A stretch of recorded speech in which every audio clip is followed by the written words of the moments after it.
Praise the lord. యేసు రక్తమే జయము. మన రక్షకుడు మన విమోచకుడైన యేసుక్రీస్తు పరిశుద్ధ నామములో అందరికీ వందనాలు. చిన్న ప్రార్థన ద్వారా రాత్రికాల వాక్య ధ్యానం చేసుకుందాము.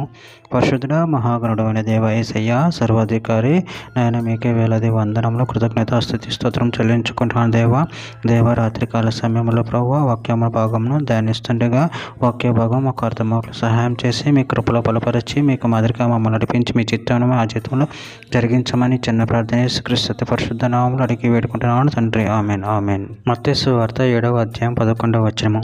పరలోకమందున్న మీ తండ్రి తను అడుగు వారికి అంతకంటే ఎంతో నిశ్చయముగా మంచి ఈవులనిచ్చును. ఆమెన్. దేవుడి వాక్య భాగం దీవించును గాక.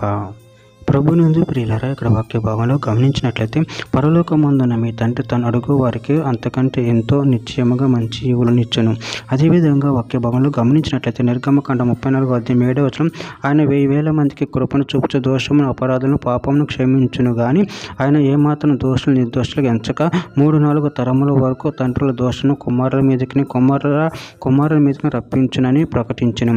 కీర్తన గ్రంథం 86వ అధ్యాయం 5వ వచనం, ప్రభువా నువ్వు దయాళుడు, క్షమించుటకు సిద్ధమైన మనసు గలవాడు, నీకు మొరపెట్టు వారి అందరిలో కృపాతిశయము గలవాడు. యెషయా గ్రంథం 49వ అధ్యాయం 15వ వచనం, స్త్రీ తన గర్భమున పుట్టిన బిడ్డను కరుణింపకుండా తన చంటి పిల్లను మరచున వారైనా మరచుదురు గాని నేను నిన్ను మరవును. యెషయా గ్రంథం 55వ అధ్యాయం 8-9 వచనంలో, నా తలంపులు మీ తలంపులు వంటివి కావు, మీ త్రోవలు నా త్రోవల వంటివి కావు, ఇదే యెహోవా వాక్కు. ఆకాశములు భూమిపైన ఎంత ఎత్తుగా ఉన్నవో మీ మార్గముల కంటే నా మార్గములు, నీ తలంపుల కంటే నా తలంపులు అంత ఎత్తుగా ఉన్నవి. మీకా గ్రంథం 7వ అధ్యాయం 18వ వచనం, తన స్వాస్థ్యములు శేషించిన వారి దోషములు పరిహరించి వారు చేసిన అతిక్రమముల విషయమే వారిని క్షమించు దేవుడువైన నీతో సముడైన దేవుడు ఉన్నాడు. ఆయన కనికరం చూపుట యందు సంతోషించువాడు గనుక నిరంతరం కోపముంచడు.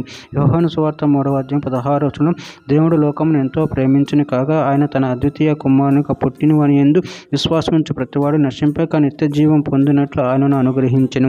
చివరిగా ఒక మాట, ఎఫెసీయులకు రాసిన పత్రిక 2వ అధ్యాయం 4-5 వచనాలు, ఆయనను దేవుడు కరుణా సంపన్నుడై ఉండి మనము మన అపరాధముల చేత చచ్చిన వారమై ఉండినప్పుడు సహితము మన ఎడల చూపిన తన మహాప్రేమ చేత మనను క్రీస్తుతో కూడా బ్రతికించెను. కృప చేత మీరు రక్షింపబడి ఉన్నారు. ఆమెన్. దేవుని వాక్య భాగం దీవించును గాక. చిన్న ప్రార్థన చేసుకుందాము.